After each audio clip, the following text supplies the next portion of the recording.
What's going on, everyone? Welcome back to another episode of On the Pond Hockey Talk with your host, Adam Steer. Now, today, I am very excited to announce that this is going to be a World Junior prediction video. So, I am going to be talking about the World Junior Hockey Championships that are starting today, and I'm going to share my thoughts on who I believe will make the medal rounds and who I believe is going to ultimately win the gold medal at the World Junior Championships. So, with that being said, let's get into it. So, in Pool A, we have Canada, Finland, Germany, Slovakia, and Switzerland. So now this is the order for how I think the division is going to play out.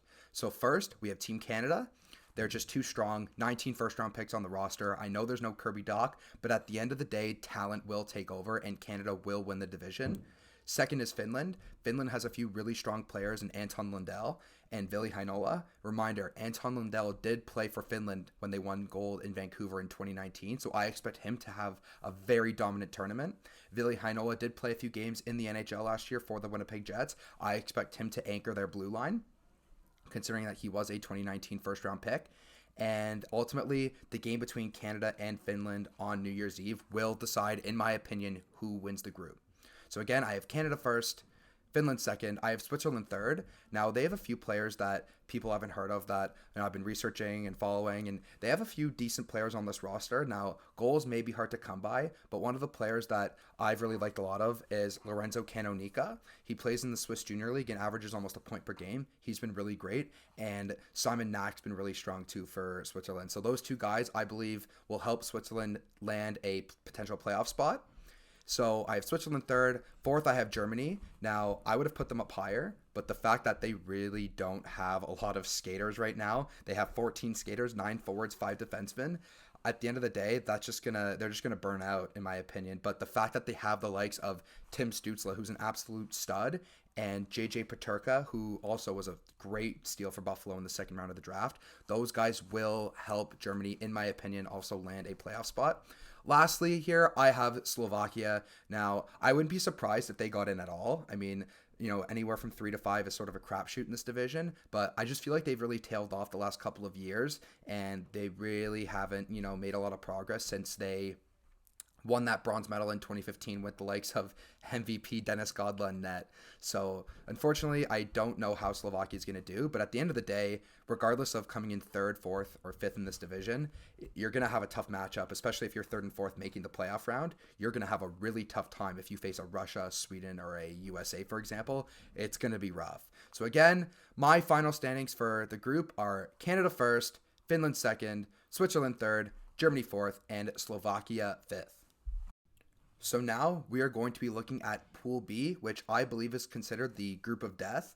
Now, any group of the World Juniors that's considered the group of death consists of 3 of the big 5 teams at the World Juniors, which are Canada, Finland, Russia, Sweden, and the USA. So this year, the big 3 are Russia, Sweden, and the USA, with Canada and Finland getting it off a little bit easier in Pool A. So again, the total teams in this division are Austria, Czech Republic, Russia, Sweden, and the United States. So these are the 5 teams. Now, this is the order for how I believe it's going to shake out. I think Russia is going to win the group and come in first place. I think Sweden is going to come in second place and finally lose out on their streak. I think it's best for Sweden to just lose and, not have this streak, over their heads. Now, for those of you who don't know, Sweden's won 52 straight games at the World Juniors in round robin play, but only have 1 gold medal to show for it. It's been almost like 14 years and they've had 1 gold medal. So it's unfortunate for Sweden, but at the end of the day, I think it's best for them to lose. They won't have it hanging over their heads and they can just move on from it and, just play hard and go out and try to win a medal and hopefully it's gold for them. So again, Russia first, Sweden second, the United States third. The States losing Nick Robertson, I think, hurt them because I feel like now they're a lot more top heavy than other U.S. teams I've seen in the past. Usually when I think of the United States, I think of, a really good overall team that has a lot of depth. But this year, I think they're going to be relying on their stars like Caulfield, Kaliev, Turcotte, Zegras to really carry the mail for them.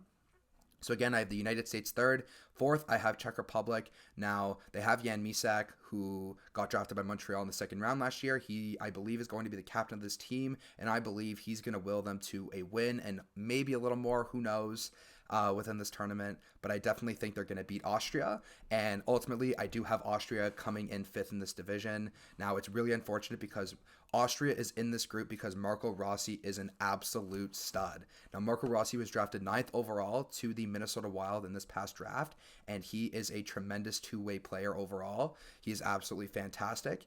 But the problem is at the World Juniors, one guy doesn't necessarily carry a team. And I think overall, Czech Republic just has more depth than Austria just genuinely within hockey. So I believe that's why they are going to come in fourth and Austria will come in fifth. So again, my final standings for the group, I have Russia coming in first, Sweden coming in second, the United States coming in third, Czech Republic fourth, and Austria fifth. So for how exactly the playoff format works is you have the first place team in Group A play the fourth place team in Group B. You have the second place team in Group A play the third place team in Group B. You have the third place team in Group A play the second team in Pool B. And then you have the fourth place team in Pool A play the best number one team in Pool B. This might be a little bit confusing, but we're going to quickly go through the standings again just to show some more clarity here. So again, Canada comes first in Pool A, which means they play the fourth place team in Pool B, which is the Czech Republic. Sweden came second in Pool B, which means they play the third place team in Pool A, which is Switzerland. Then you have Finland, who came second in Pool A, playing the USA, who came in third in Pool B, and then you have Russia, who won Pool B, playing the fourth place Germans, who came from Pool A. So again, this is how I see the playoffs shaking out. So you see the big headline matchup, the marquee matchup is Finland-USA. So there's always going to be one quarterfinal matchup that is always of the two of the five big power World Junior teams, which are one of Canada, Russia, USA, Sweden, and Finland. So this year it's Finland and the United States again, just like last year when the Finns beat them 1-0 in the quarters, and then lost to Canada in the semifinals, who ended up going on to win the tournament. Not a big deal. But again, Finland and the USA is going to be the big quarterfinal matchup. But now we are going to go through all of the matchups, and I'm going to say who I think is going to win and why. So first, you have Canada and the Czech Republic. I think this is pretty clear cut. Canada just has a stronger, more deep team than the Czechs, and I think they take this one pretty easily. The Czechs will put up a great fight, though. They always put up a fight against strong teams at the World Junior, so watch out for them against other strong teams in this tournament. Next, Sweden and Switzerland. Now, these two teams played in 2019 where the Swiss actually upset the Swedes, and this was a huge deal. But I think Sweden's going to get the revenge this time, between Raymond and Holtz up front and Broberg, who I think is going to be a stud in this tournament, and Soderstrom and Bjornfot on the back end for Sweden. I think their talent's going to take over and beat Switzerland. Then you have Finland and the United States. Now, I was leaning towards Finland, but I think the United States are going to win this game because I think they're very solid on defense. Their goaltending is phenomenal. And I think when you look at their top-end talent, I think they both kind of have top-end talent. You look at Finland, they have Ville Heinola and Anton Lundell, who are their studs. And then on the U.S., you have Cole Caulfield, Alex Turcotte, Arthur Kaliyev, Trevor Zegras. Those guys are going to lead up front for the United States. And I think that group, I trust more in a playoff game than I do Finland, even though I know it's crazy to think Anton Lundell won a gold medal. But I think these Americans, this 0-1 group is just phenomenal. I think they're going to carry them to a semifinal matchup. And then lastly, we have Russia and Germany. Hopefully the Germans will have enough skaters to play in this game, but I do think Russia is going to win this game. They're just super talented, deep this year. They seem like they could really be poised for a long tournament. So again, I have Russia beating the Germans. So now looking at these semifinal matchups, we have Canada versus Sweden, and we have the United States versus Russia. So first, when you look at Canada and Sweden, and you think of Canadian rivalries at the World Juniors, you would think of first Russia, obviously, from way back in the day, and you think of the United States because they've always had a big rivalry too. But you'd also think of Finland because remember, the last 3 times prior to 2020, they met in the playoffs at the World Juniors. Finland beat us every time. Finland beat Canada in 2019 in the quarterfinals. They beat Canada in the 2016 quarterfinals, and they beat Canada in the semifinal in 2014. And what do all 3 of those years have in common? Finland went on to win the gold medal at the World Juniors, which is why it was so imperative for Canada to beat Finland last year, because they went on to beat Russia in the gold medal game. So again, Canada versus Sweden. I know the rivalry is not necessarily there, but I feel like Sweden's had a hard time lately beating Canada at the World Juniors. It always seems like Sweden has these very strong, teams, with goaltending and defense, but it always seems like a struggle for them to score a lot of goals. Now I know they have the likes of Raymond and Holtz. Lucas Raymond and Alex Holtz were each top 7 picks. Raymond went 4th to Detroit, and Holtz went 7th to New Jersey. These guys are studs, but again, looking up and down the lineup, I just don't think their depth compares to Canada's right now. Canada has 19 first-round picks. Every single forward that they could throw out there, on any given line is a first-round pick. So again, that is why I think depth will prevail and Canada will move on to the gold medal game for the second year in a row. Now we have Russia and the United States. Now these teams seem, pretty similar in my opinion. Extremely elite goaltending. You look at Spencer Knight for the United States and Yaroslav Askarov for Team Russia. Both phenomenal goaltenders that I believe will both be fantastic in the NHL. The defense cores are pretty strong, and they're both very quick teams. They both have a few superstars offensively. But again, looking at depth here, I think Russia's depth is going to prevail. I think the U.S. not having Jack Hughes at this tournament and losing Nick Robertson to the Leafs training camp, I think will hurt them too. I think Russia, throughout their lineup, will beat the USA. I don't think they're going to steamroll them by any means.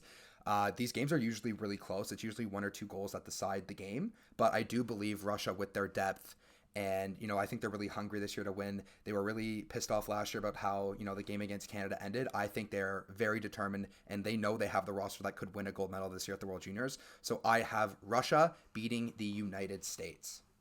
So now we have a rematch of last year's gold medal game between Canada and the Russians. I think this is going to be an amazing game. In my opinion, regardless of who wins the gold medal game, not just necessarily if it's Canada or Russia, whoever it is, it's going to be a great game. These games are always close. You typically don't see them really being blowouts. And, you look at the last few years, 2020, 1-goal game, 2019, 1-goal game, 2018 when Tyler Steenbergen scored with, a minute and a half left. It was 1-1. They ended up winning the game 3-1. 2017, the States win in a shootout against Canada. 2016, Kasperi Kapanen wins in overtime. And 2015, Canada wins 5-4 against Russia. So all these games are so extremely close either way. So it's going to be amazing to see who comes on top. But when you look at Canada and you look at Russia, again, I just think Canada's roster is too strong up front. I think with the likes of Dylan Cousins, Connor McMichael, Quinton Byfield, these guys are really going to step up in the absence of Kirby Dach and are going to have great tournaments, in my opinion. I'm expecting these 3 guys to be absolutely dynamite for Canada, and look for a few guys on Team Canada, maybe that aren't talked about as much, like a Connor Zary or a Phil Tomasino to, really break out this tournament and really, become a household name in Canada hockey and, across the league. So I really do believe that Canada's depth, again, will prevail. They're both star-studded teams, but when you look at the likes of Bowen Byram and Jamie Drysdale on the back end, I think this is absolutely insane that Canada was able to land both of these guys back for the World Juniors for a second year in a row. Now, the only question mark I have with Canada is the goaltending. Now, I know goaltending is absolutely important and critical, but I've watched a lot of Devon Levi play, and I think this guy could really, really carry the mail for Canada, similar to the way Joel Hofer did last year. And he stepped up in the pre-tournament game that Canada had against Russia. I thought he looked great. So if this guy can perform and look even half like the way he did in that game against Russia, I think Canada has a very good chance at winning another gold medal. However, I would not be surprised at all if Russia does in fact win the gold medal. But for the second year in a row, my prediction is Team Canada will win the World Junior Hockey Championships. So that is it for today's video, everyone. Thank you very much for watching. Please hit that like and subscribe button down below and stay tuned for more awesome content.